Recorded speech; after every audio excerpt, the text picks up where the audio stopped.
দাব্বাতুল আরদ এই জমিনে আসবে যার শরীরের মধ্যে 10টা প্রাণীর আলামত থাকবে। এক এক প্রাণীর এক একটা অঙ্গ তার শরীরের মধ্যে লাগবে। সে উড়াল দিয়ে এক জায়গা থেকে আরেক জায়গা যেতে পারবে এবং মানুষের মতো কথা বলবে। মানুষ এক জায়গায় টেবিলে খাইতে বসছে বা এক জায়গায় অবস্থান করছে, ওইখানে দাব্বাতুল আরদ যাইয়া তার এক ডানায় থাকবে সুলাইমান নবীর আংটি, আরেক ডানায় থাকবে মূসা নবীর লাঠি।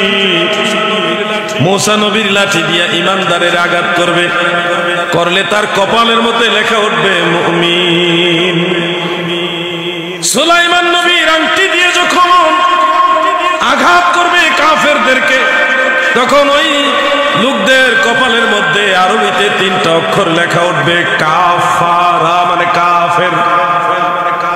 পরিষ্কার লেখা উঠবে, যার যার কপালে লেখা থাকবে কে মুমিন কে কাফের। একই টেবিলে খাইতে বসবে, কেউ যদি কারো নাম না জানে তখন এইভাবে ডাকবে, এই কাফের তরকারিটা দাও। নাম জানে না, ওই কপালে লেখা আছে তো এইভাবে বলছে।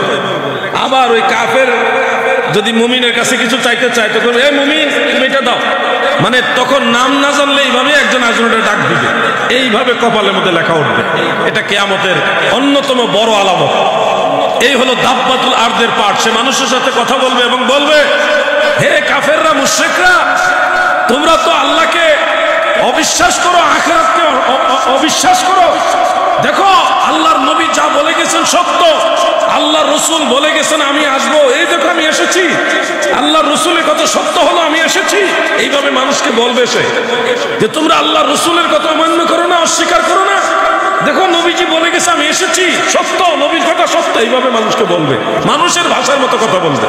দাব্বাতুল আরদের পর্ব যখন শেষ হবে তখন সারা পৃথিবীতে একটা ঠান্ডা বাতাস প্রবাহিত হবে, সারা পৃথিবীতে।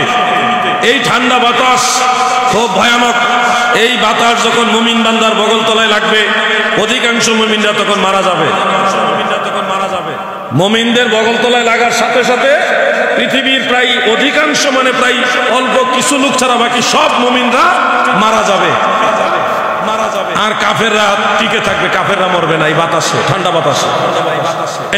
এটা হলো কিয়ামতের খুব নিকটবর্তী সময়ে। পৃথিবী ঈমানদার শূন্য হয়ে যাবে।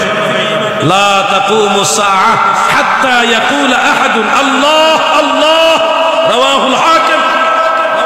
ওই সময়ে আল্লাহকে আল্লাহ বলে ডাকার একজন মানুষও থাকবে না।